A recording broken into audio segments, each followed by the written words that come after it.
Bueno, continuando con el tema sobre la fisiología del sistema nervioso, los neurotransmisores, ¿ya? Esos neurotransmisores los vimos anterior tema donde se encuentran en las vesículas, las cuales llevan el impulso nervioso hacia otra célula. Y estos neurotransmisores se deben mucho a un receptor, ya que sin ella no funciona.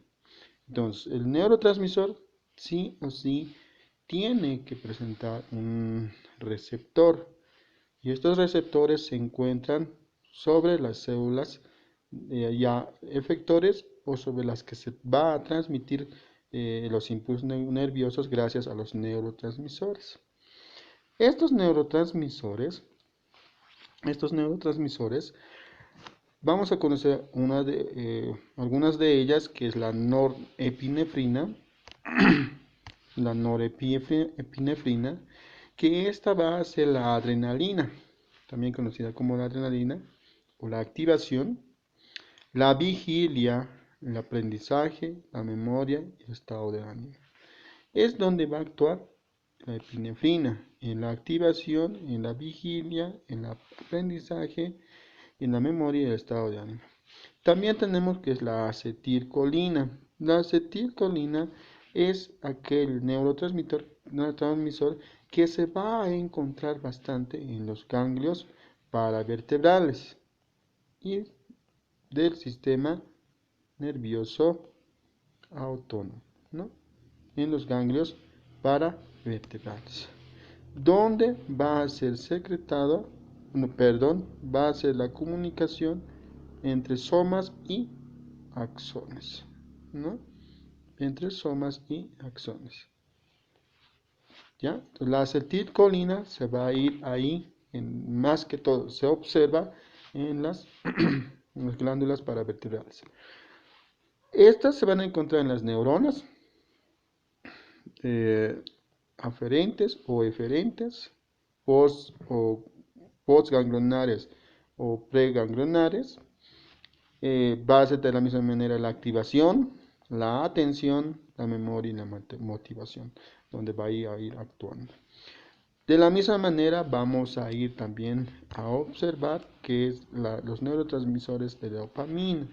Esa dopamina van a ir más en la función del movimiento voluntario, el aprendizaje, la memoria y la emoción.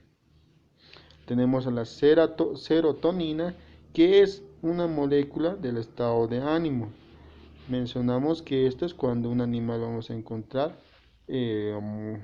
coseteando, o más que todo se observa esa serotonina en las cabras, terneros pequeños, donde empiezan a revolotear, a cosetear sin decirte el por qué sucedió o qué pasa. Entonces esto tienen bastante serotonina. Entonces su ánimo es bastante, ¿ya? Entonces los neurotransmisores son sustancias químicas que son liberados en una terminación nerviosa llamada sinapsis, ¿no? Gracias a las vesículas. En las vesículas están los neurotransmisores.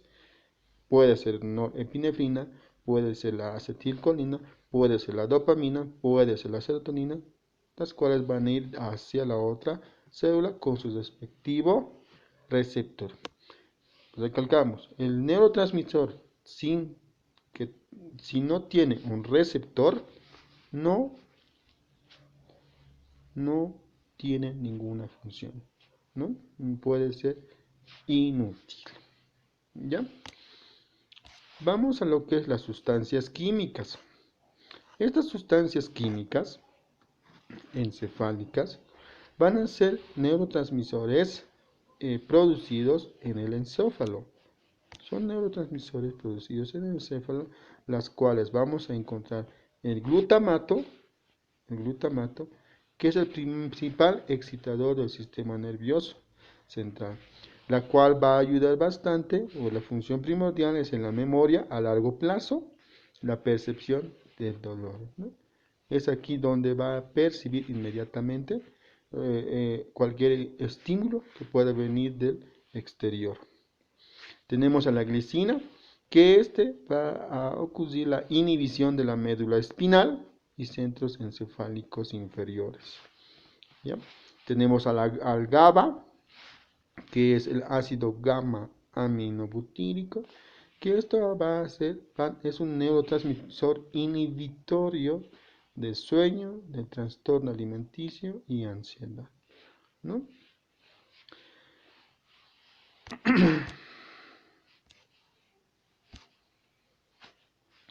El desequilibrio de cualquiera de estos neurotransmisores provocaría enfermedades mentales como la depresión, hipersensibilización y la esquizofrenia. ¿Ya? Cualquier, cualquier trastorno o cualquier desequilibrio que pueda haber entre estos neurotransmisores. Receptores. Hablamos un poco de los receptores. Estos receptores encontramos en la parte de las células, en, en la pared donde va a haber la sinapsis, pero en la célula efectora, en la célula donde va a recibir el estímulo. Son complejos proteínicos presentes en la membrana celular y detecta estímulos del nervio y transmite al sistema nervioso central para generar una respuesta, en las cuales va a existir un receptor ionotrópicos y un receptor metabotrópicos. El sistema nervioso central en su membrana celular va a tener o va a presentar receptores de dos tipos, los receptores ionotrópicos y los receptores metabotrópicos, las cuales van a transmitir los impulsos del nervio, del pre del nervio aferente hacia el sistema nervioso, del sistema nervioso central hacia la médula ósea, de la médula ósea hacia el ganglio, si fuese un estímulo de la piel, por ejemplo, entonces directamente al ganglio, y del ganglio va a descargar, va a haber un receptor ionotrópicos o metabotrópicos, los cuales va a ir a un órgano efector. ¿Ya? Los receptores ionotrópicos son aquellos canales abiertos, como aquella vez observamos en la parte de la neurona, en la parte externa y en la parte interna, donde encontrábamos canales de sodio y canales de potasio. Los canales de sodio y potasio daban el paso directo hacia la membrana interior cuando había un impulso nervioso, ¿no? Entonces esos canales se abren directamente, volviendo de lo positivo a negativo la parte interna. Pero en este caso, el impulso nervioso es transportado hacia, hacia el receptor. El receptor va a observar de que existe en la superficie los neurotransmisores, las cuales va a abrir directamente y permitir el paso directo hacia el interior de la célula, ¿no? Permite el paso directo hacia el interior de la célula. Esos son los ionotrópicos. Los metabotrópicos, estos receptores van a necesitar de otra célula mensajera, como mencionamos acá. Necesitan de una célula mensajera, las cuales van a mandar señales hacia el receptor, gastando energía, porque acá se gasta energía, manda señales. En este caso va a ser la proteína G, la G proteínica activador. Esta G proteínica le manda señal, la cual va a permitir recién el ingreso hacia la parte interna, ¿no? Y permitir el neurotransmisor pase a la membrana interior, del exterior hacia el interior. Entonces, el metabotrópico necesita dentro de la célula producir ciertos cambios metabólicos, donde para abrir o para dar paso al neurotransmisor, necesita de una célula mensajera, de un segundo mensajero, la cual va a mandar señales al receptor para dar paso al neurotransmisor, ¿no? Es en el caso que hemos visto cuando en el sistema nervioso, en la neurona, cuando está en reposo, vemos que en reposo el receptor de sodio y potasio, porque solo había un canal que daba paso al sodio y potasio, y no ionotrópicos. Estamos hablando de un solo canal, la bomba de sodio y potasio. Nos recordemos de la bomba de sodio y potasio. Esta incorporaba sodio y sacaba potasio. Observamos en ahí donde va a haber un gasto de energía, donde a la célula un segundo mensajero le va a dar la función de ingresar dos potasios y de sacar dos calcios.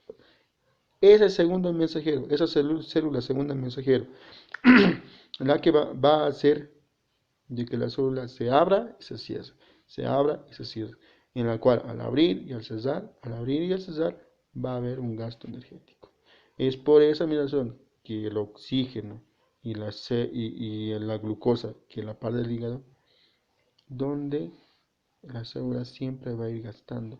En sí, del hígado saca glucosa, de los pulmones incorporamos oxígeno, la cual estas dos va a generar ATP. Y el ATP es donde va a dar todo el proceso metabólico dentro o el interior de la célula efectora, ¿no? Entonces eso es lo que es receptores metabotrópicos.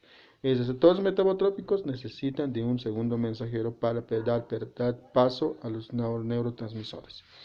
Mientras que los receptores ionotrópicos no necesitan de un segundo mensajero, simplemente esos dan paso o vía libre hacia el ingreso del interior de la neurona. Vamos a hablar un poco de lo que es la acetilcolina. La acetilcolina es un neurotransmisor. Tienen sus receptores que son nicotínicos y muscarínicos, las cuales los nicotínicos más conocidos como ionotrópicos y los metabotrópicos. En la acetilcolina, los ionotrópicos va a ser los N1 y los N2, las cuales se van a encontrar en unión a neuromuscular, a los ganglios simpáticos y parasimpáticos, a los ganglios de lo que va a ser la secreción de la saliva, ¿no? Entonces los N2, N1. Estos van a ir a la superficie de las células de los nervios, por eso es N1, N2 de los nervios. Los metabotrópicos van a existir como M1, M2, M3, M4, M5, las cuales vamos a encontrar ya en los órganos del sistema, órganos ganglios terminales, más conocidos como ganglios terminales, en el sistema nervioso central, los M1, en el corazón los M2, músculo liso M3, las glándulas la M4 y en el cerebro las M5, ¿no? Los metabotrópicos, los que van a necesitar un segundo mensajero para abrir los receptores al ingreso de los neurotransmisores. El glutamato, hablamos también del glutamato, que es o el principal excitador del sistema nervioso, donde si va a haber un exceso de glutamato en el sistema nervioso central, va a haber una absorción de sodio, la cual va a permitir el ingreso de agua hacia el interior de la célula, ¿no? Va a haber bastante agua hacia el interior de la célula, la cual va a provocar un edema dentro de la célula, ¿no? Provocamos un edema si va a haber en exceso lo que es el glutamato, pero es el principal excitador del sistema nervioso central, la cual también va a poseer un receptor ionotrópico y un receptor metabotrópico.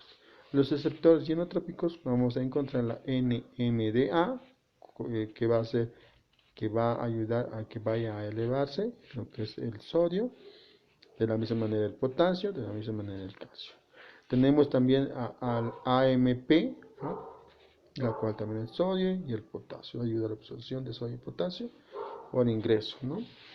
El kainato, de la misma manera el sodio y el potasio. Los metabotrópicos, las M-GLUs, las cuales se van a encontrar en el cerebro y participan en la plasticidad sináptica.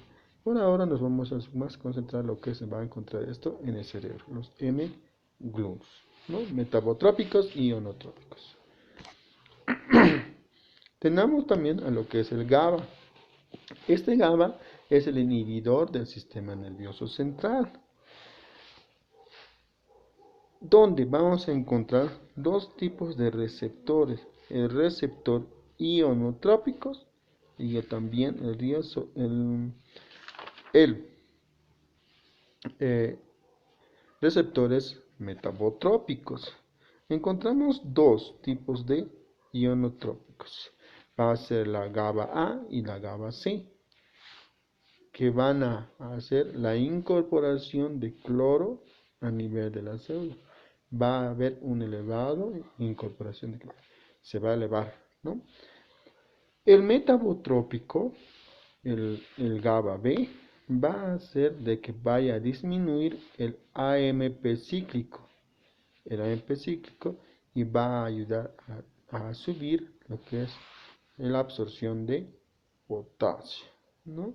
Entonces tenemos el GABA se divide, también tenemos A, B, C, las cuales el A y el C son ionotrópicos, receptores ionotrópicos, el B es metabotrópicos.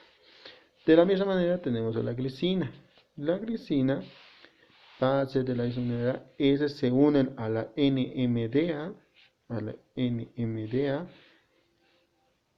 y facilita la activación del glutamato. Esta glicina va a activar el glutamato,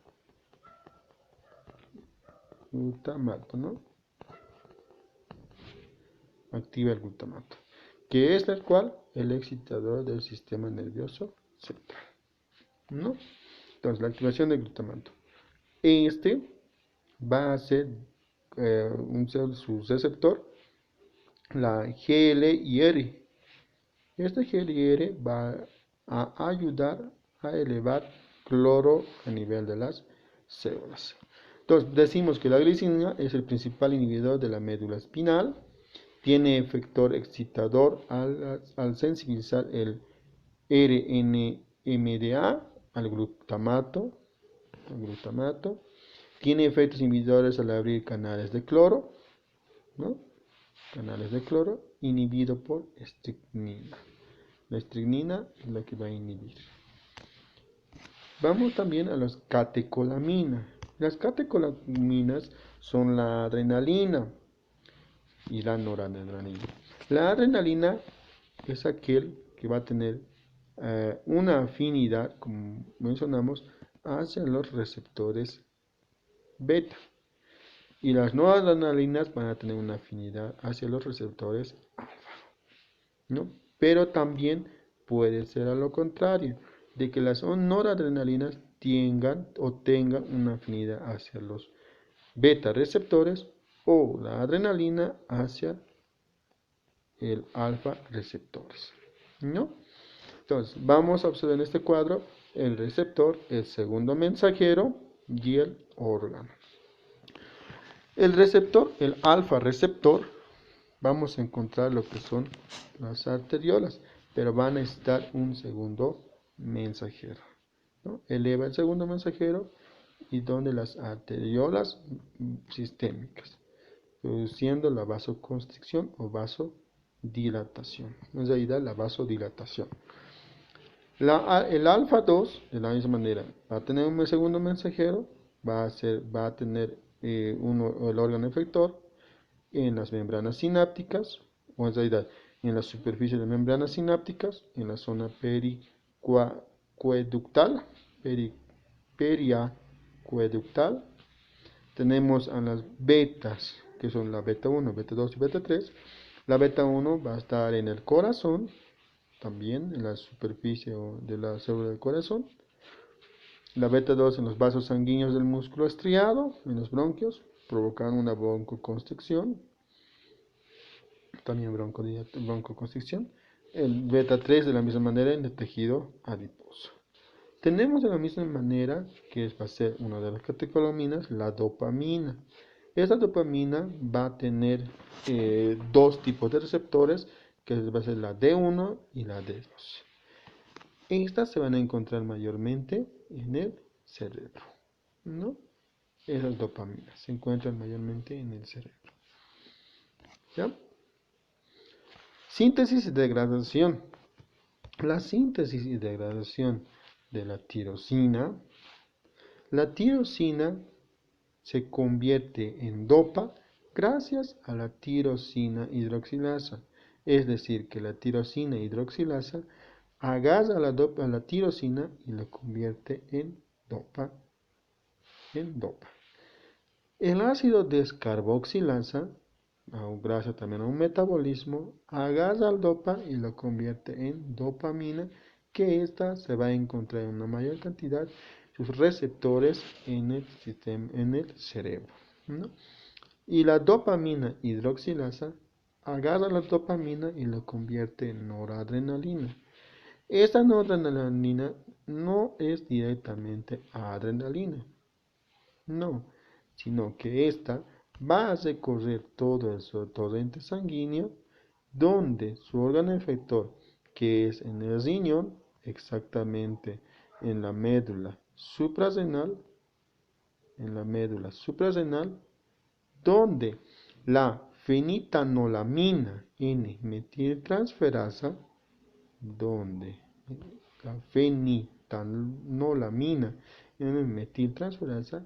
va a agarrar a la noradrenalina y lo va a convertir en adrenalina.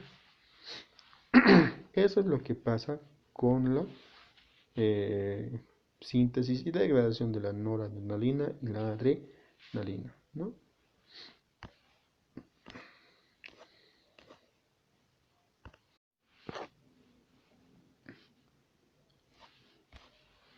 El sistema nervioso autónomo es dividido en lo que es simpático y parasimpático, ¿no? El simpático va a actuar en la manera donde el animal corra peligro o empiece a defenderse, como vemos en la imagen. En este momento el animal quiere salir. Vemos a este animal de que quiere salir de este cachorro. Al querer salir de este cachorro, va a actuar el sistema nervioso simpático. ¿Por qué? Porque el animal va a querer salir, va a querer correr, va a querer defenderse, ¿no? Entonces empieza a subir más lo que es la adrenalina en el simpático, y actúa el sistema nervioso simpático. El parasimpático realiza lo contrario,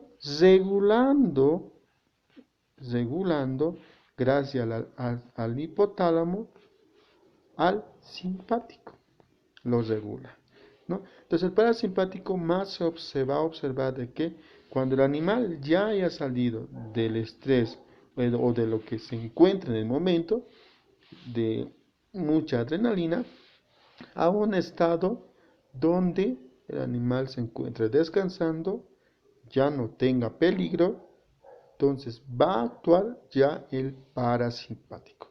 Ya actúa el sistema nervioso parasimpático, ¿no? Entonces eso es lo que se va a observar. El sistema nervioso parasimpático es donde los nervios salen directamente del encéfalo o del tronco encefálico. Estos nervios salen directamente hacia ganglios, a ganglios no paravertebrales, sino a ganglios ya sean ciliar, a ganglios submandibular, a ganglio óptico o a ganglios pterigopalatinos, ¿no? Entonces esa es la manera que va a salir. Va a salir del cerebro y de la parte caudal, ¿no? Donde la parte del caudal, estos nervios parasimpáticos van a tener inervación hacia el colon o recto del intestino delgado, van a tener irrigaciones al riñón, a la vejiga urinaria, al testículo y a los ovarios o al aparato reproductor del macho y las nervios. Entonces son nervios pélvicos, ¿no? Entonces, a esa manera. Los nervios, tanto craneales, van a ir más a la inervación de lo que es de la cara o en sí de la parte dorsal. Más un concepto podríamos decir que va de los craneales y llega los nervios hacia la parte craneal. Así de simple. No va a ir estos nervios hacia abajo ni hacia arriba, ni a la caja torácica, ¿no? Entonces más va a lo que es la parte de arriba. Hay un nervio que es el nervio vago, que este nervio va a irrigar sus fibras nerviosas hacia órganos como el corazón, órganos como el pulmón, órganos como el hígado, vesícula biliar, estómago, vaso, páncreas y intestino delgado, ¿no? En la parte craneal, en la parte del hipocampo o el hipotálamo o el tronco encefálico, va a ser exactamente, principalmente, 4 nervios craneales: el nervio craneal locomotor, el nervio craneal facial, el nervio craneal glosofaringeo y el nervio vago, ¿no? Entonces, los 3 primeros van a ir más a lo que es el craneal, donde el sistema craneal locomotor, el locomotor, va a tener más, gracias al ganglio, se va a observar directamente al ojo, ¿no? Va a hacer o realizar de que la vista empiece a disminuir. Sabemos que el parasimpático hace lo contrario del simpático. Entonces disminuye gracias a las fibras nerviosas del ganglio, fibras nerviosas presinápticas y postsinápticas. Presinápticas y postsinápticas, ¿no? Entonces, en diferentes ganglios se va a liberar más que todo la acetilcolina. ¿No? En ahí es donde se libera o donde existen más los receptores de la acetilcolina o los neurotransmisores de la acetilcolina, ¿no? Entonces, más que todo, el tercer craneal locomotor va a ir más a la vista. Ya, ya. Entonces, vamos también a observar los nervios craneales. El número, estamos mal con esto, es el número 7. Este es el 7. Nervio craneal 7, facial. Esta facial va a tener 2 inervaciones, donde va a realizar una inervación hacia la parte de la glándula salival y otra hacia la parte de lo que es la glándula salivales. Pero esto puede ser del glándula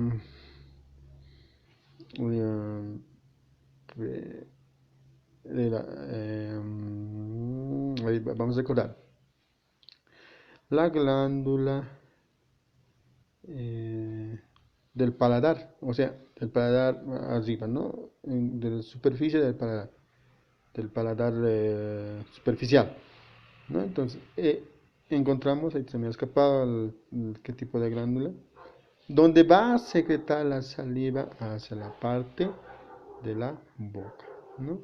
Entonces, vemos la glándula, vemos también, ¿no?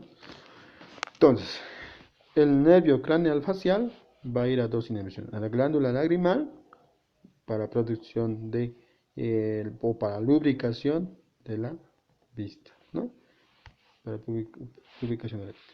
Y la glándula que es la parietal, que va a ir la lubricación o secreción de saliva hacia la parte de la boca. Entonces, es ahí donde va a actuar lo que es el séptimo nervio craneal facial. Tenemos al noveno craneal glosofaringio. El nervio craneal glosofaringio, esta va a actuar donde gracias a un ganglio óptico hacia las glándulas salivales inferiores, hacia el gloso o hacia la lengua, ¿no? Entonces, la glándula sublingual, pues es ahí donde va a tener o va a generar que produzca más saliva, ¿ya? Es ahí donde va a actuar las glándulas salivales. Tenemos el nervio vago, que ya hablamos mucho. Este nervio vago va a tener varias ramificaciones nerviosas, que va a ser hacia el corazón, que va a ser hacia o una de las inervaciones, que es el nervio frénico, que va a actuar a nivel del sistema respiratorio, donde va a ser un movimiento involuntario, un nervio involuntario del sistema nervioso parasimpático, ¿no? Entonces esto va a ser en reposo, donde el nervio frénico va a tener o regular cuando el ser humano no tenga ejercicio, no quiera ejercer ejercicio y meter más oxígeno. Entonces va a estar en reposo cuando el animal esté descansando, ¿no? En reposo, el nervio frénico, que es una inervación también del nervio vago. De la misma manera, este nervio vago va a ir hacia lo que es el hígado, vesícula biliar, estómago, vaso, páncreas, intestino delgado. Todos los órganos que hablamos en este momento también son denominados ganglios terminales, porque en ahí va a haber lo que es los órganos efectores, ¿no? Gracias a sus receptores.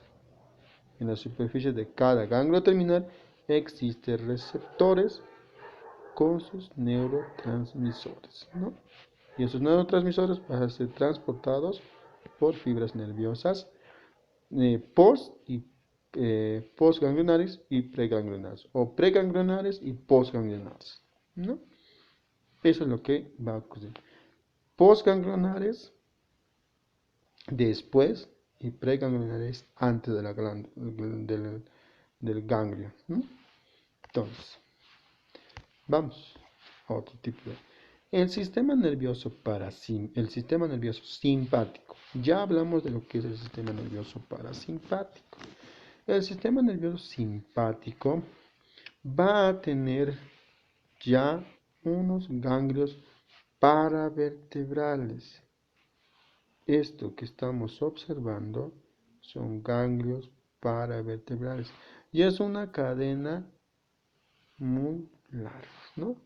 Que va a constar desde la región cervical, región torácica y región lumbar. Y esos son los ganglios paravertebrales. Entonces, la vía simpática del sistema nervioso simpático va a tener un nervio espinal donde va a salir o va a hacer la proyección hacia el ganglio, ¿no? Hacia el ganglio paravertebral. Y este es un eferente, ¿no? Un eferente o neurona preganglionar. Preganglionar. Va a ser antes de que vaya a entrar al ganglio. Ingresa al ganglio y esta misma respuesta, gracias a los neurotransmisores, va a salir otro nervio que va a ser un nervio mucho más largo, que va a llegar a un órgano efector que podría ser el corazón, ¿no? Esta ya se va a ser denominado un neurona postganglionar. El otro es una neurona preganglionar y el otro es una neurona postganglionar. Pero en el ganglio es donde ocurre la sinapsis. Una sinapsis ya sea ionotrópicas o metabotrópicas.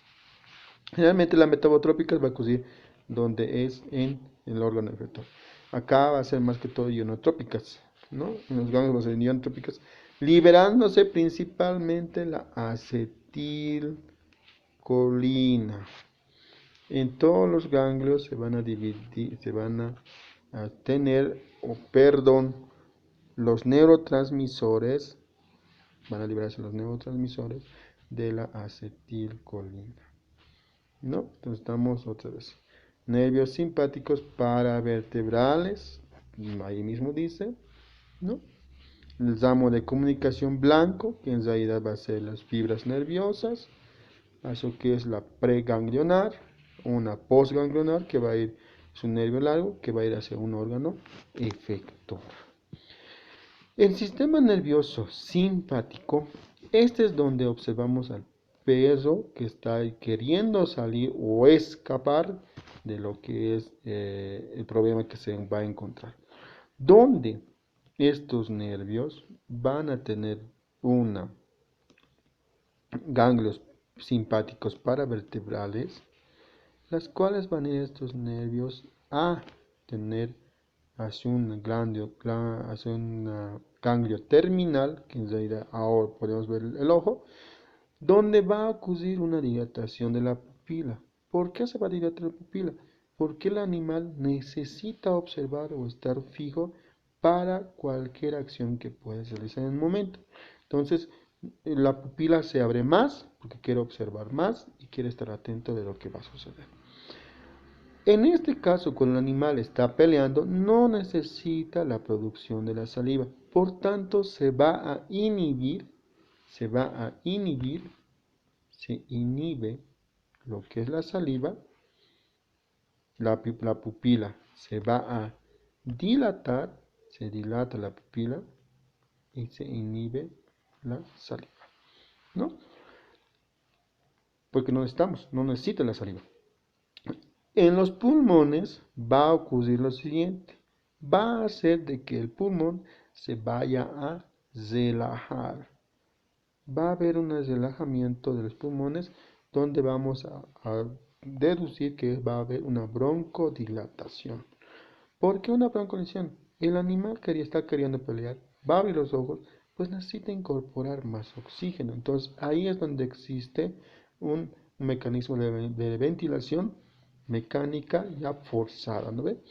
Necesita meter más oxígeno. Ahorita vamos a ver por qué necesita el animal meter más oxígeno y por qué tiene que existir una broncodilatación.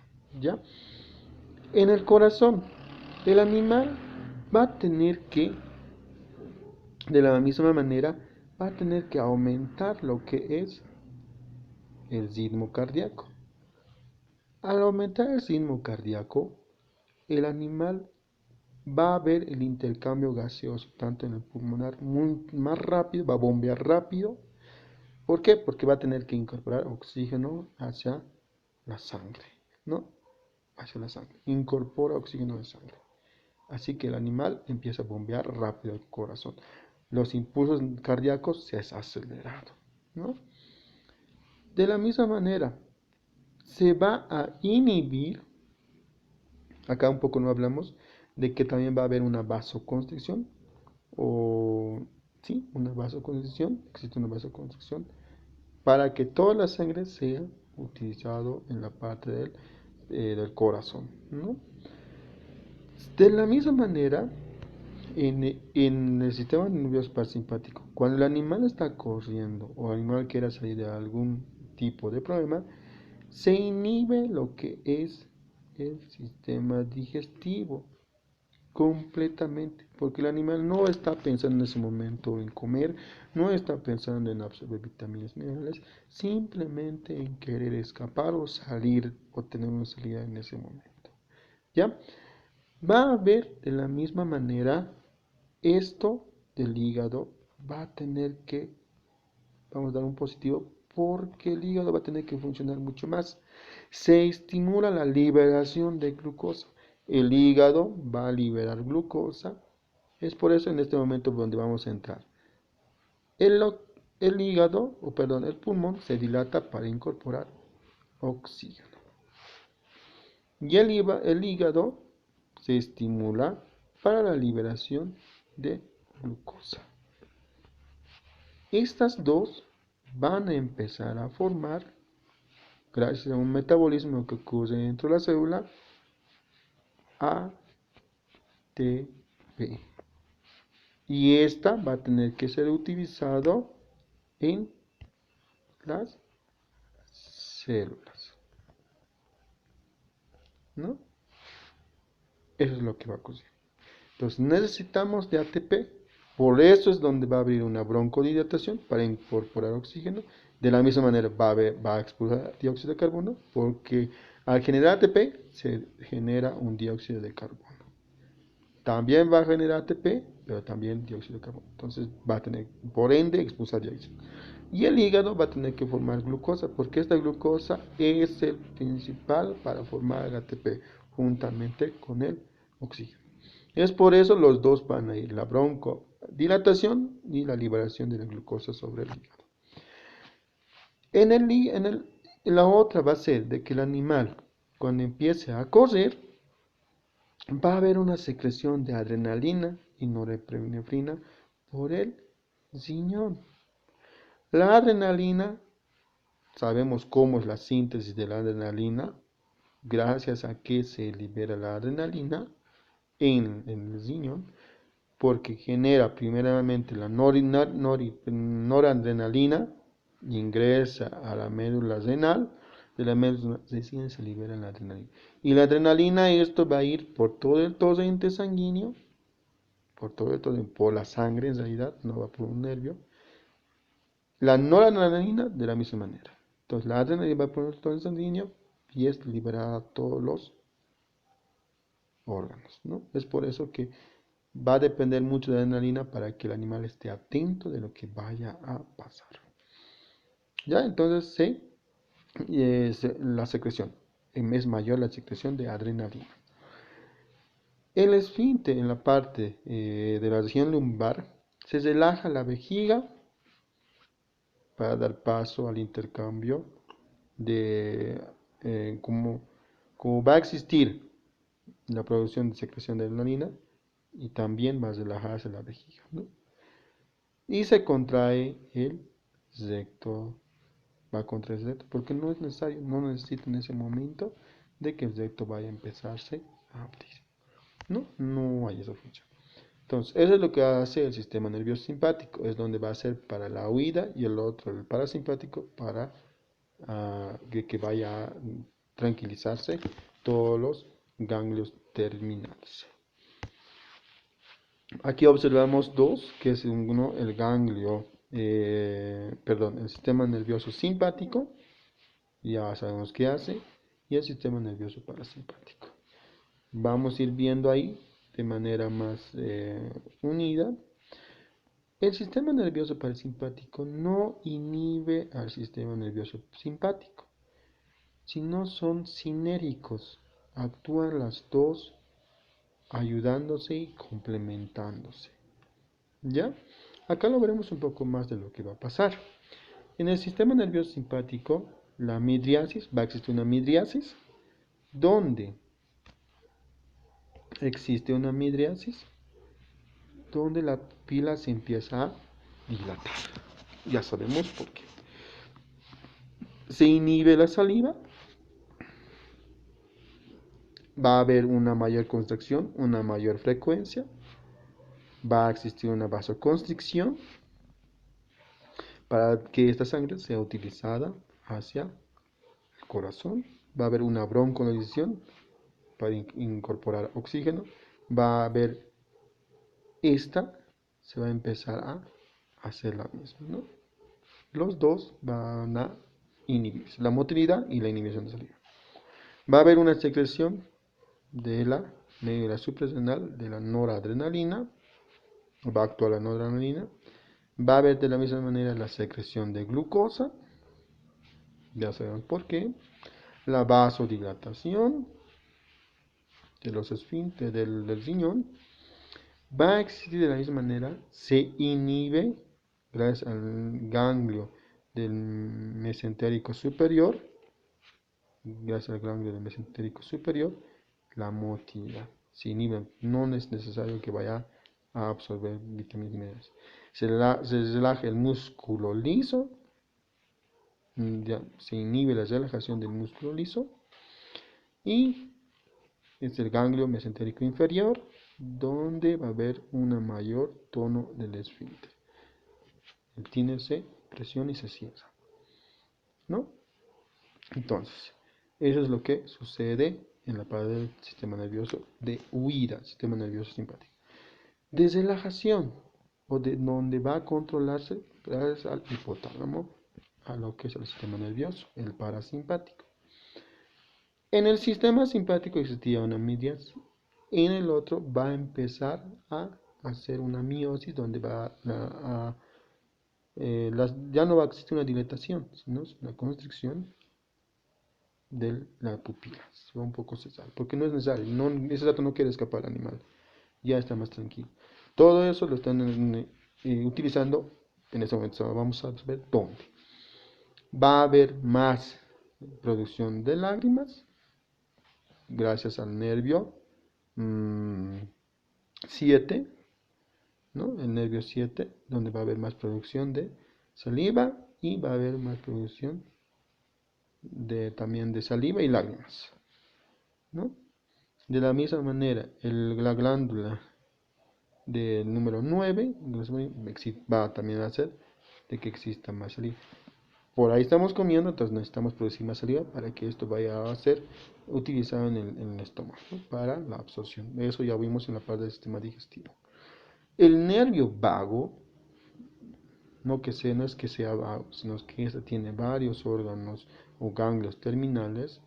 Una de estas es de que se va a inhibir la frecuencia cardíaca y va a existir un iontropismo. No es necesario que vaya a bombear bastante sangre, porque ya ha salido del problema del animal. Entonces, por esa misma razón, va a existir la frecuencia cardíaca normal. En acá ya no va a existir una vasoconstricción, ¿no? Aquí existe una vasodilatación. Se inhibe también una vasodilatación, perdón, existe, se inhibe la vasodilatación, se broncoconstricción. No es necesario utilizar mucho oxígeno, incorporar mucho oxígeno, porque ya no quiere coser. Las células solo necesitan poco de lo que uno está en reposo, inspirando y expirando en reposo. Va a ser, por el nervio vago, va a aumentar la motilidad. Es aquí donde vamos a necesitar el sistema nervioso parasimpático. Va a tener más su cabeza, el sistema nervioso simpático va a estar más concentrado en la motilidad gástrica, producción y vaciamiento ya sea en la glándula pancreática y en la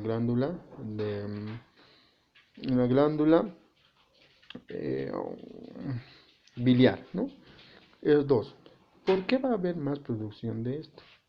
Porque esas dos glándulas van a romper las cadenas o van a hacer la digestión de algunas partículas, ¿no? Como carbohidratos, proteínas y lípidos, etc.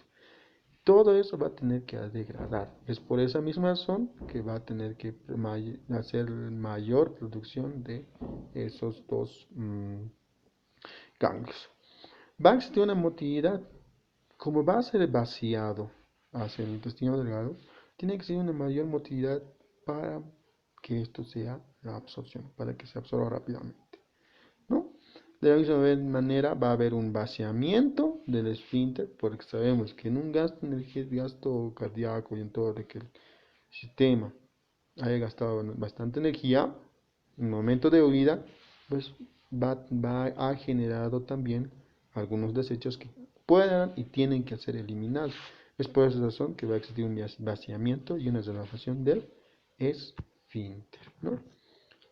Esos son los dos. Los nervios craneales y los nervios sacros que van a ser el parasimpático. Es acá donde estamos observando lo que sucede en el sistema nervioso simpático y el sistema nervioso parasimpático. Esto es en huida, estamos en problemas, por ejemplo, como sí, así, cuando estamos en problemas, queremos huir, estamos nerviosos. Y esto es cuando estamos nosotros relajados, ¿no? Que vamos a tomar más importancia en esta parte, ¿no? A ganglios terminales, más de comida y de sueño. Entonces, el sistema, acá vamos a aumentar un poco, el sistema nervioso simpático va a tener un ganglio celíaco que va a ser la inervación a todo lo que es el sistema nervioso, a los ganglios terminales del hígado, el estómago, el páncreas, el intestino delgado, intestino grueso, perdón, y el riñón. Ganglios mesentéricos superiores va a tener la inervación de la misma manera a lo que son el esfínter, también va a tener el intestino delgado, intestino grueso, el ganglio mesentérico inferior, este va a ser más a lo que son el aparato reproductor del macho y de la hembra. ¿Por qué les decía que acá es sinérgico? Que no es simplemente es de que el otro va a inhibir, no inhibe. Por ejemplo, en el sistema nervioso parasimpático, el aparato reproductor del macho o ya sea de la hembra va a estimular la actividad sexual o donde va a estimular lo que es la erección del animal, ¿no? Y en el simpático no es que le va a inhibir, no, basta, no existe erección, no es que no lo dice eso. Más al contrario, él ayuda a la estimulación o a la eyaculación hacia la parte del fruto de la hembra. O también en la hembra va a haber la estimulación del orgasmo de la clítoris, ¿no? Entonces, eso es lo que sucede en la parte del sistema nervioso autónomo. Por último, vamos a encontrar de que vamos a saber un poco de lo que son los receptores que se encuentran. No todas, son algunas de los receptores. El alfa 1, tenemos también el receptor del beta 1, alfa 1, beta 1, alfa beta, donde va a actuar ambos, la alfa y la beta, beta 2 y alfa 1. ¿No? Entonces en la parte de huida sabemos de que la alfa va a haber la medias, va a haber una dirección y la adrenalina es donde actúa ahí. En la beta, de la misma manera, la condición va al músculo liso, ¿no? Tenemos en los ganglios terminales receptores de beta 1, también en el corazón. Tenemos también en la parte del músculo liso de los arterias y venas, el alfa 1. En el pulmón tenemos beta 2, receptores beta 2. En el estómago tenemos receptores alfa y beta. En la parte del hígado tenemos receptores beta 2, que va a hacer de que se eleve más glucosa. En la parte de la vejiga vamos a tener beta 2, receptores beta 2 y receptores del esfínter alfa 1. En la parte del sistema nervioso parasimpático vamos a tener los M1, M2 y M3, receptores que se van a encontrar en las superficies de las células ganglionares terminales. La M2 que va a ser una miosis, la M3 una salivación, una hipersalivación. La M2 va a haber una frecuencia, va a disminuir la frecuencia, va a disminuir la vasoconstricción en la M2. La M2 de la misma manera va a ayudar a liberar la motilidad, receptores M2, receptores M3, la producción o vaciamiento de glándulas.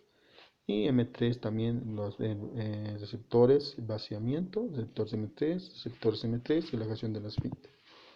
¿No? Entonces es lo que estamos observando algunas. Bueno, gracias por su atención y tengan una buena tarde.